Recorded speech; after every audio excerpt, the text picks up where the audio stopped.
আমাদের দিনান্তে অন্তত একবার হরিনাম করা প্রয়োজন।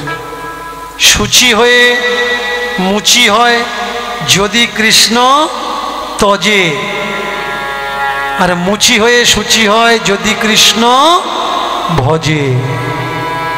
সেই ব্যক্তি আসল ব্যক্তি যে কৃষ্ণকে ধরে রেখেছে।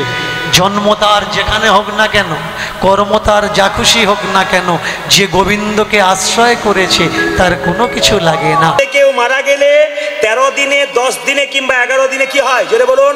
শ্রাদ্ধ হয়। এবার বলুন তো, যে প্রতিদিন মাছ মাংস খাচ্ছে, পেটে মরা জিনিস রাখছে, তার কতদিন অসহ্য হয়? 90% মূর্খ, কেউ বই পড়েনি, শুধুমাত্র একটু প্রতিচ্ছবি আছে, মালা ঝোলা আছে, তাই ও বড় শাস্ত্রিক হয়েছে।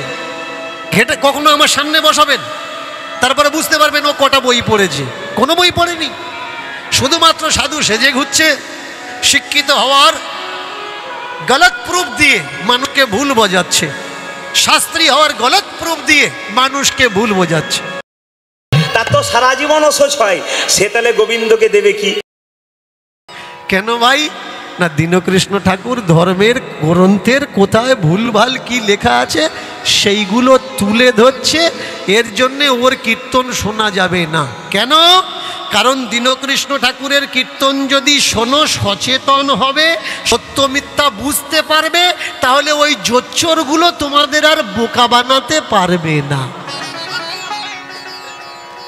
এর জন্য কিছু মানুষ দাবি করছে ওর কীর্তন শোনা যাবে না। বাংলার উলঙ্গ কীর্তনিয়া প্রদীপ পাল কীর্তন আসরে দাঁড়িয়ে নিজেকে ছাগলের সঙ্গে তুলনা করছেন, কারণ এই জগৎ সংসার কৃষ্ণের।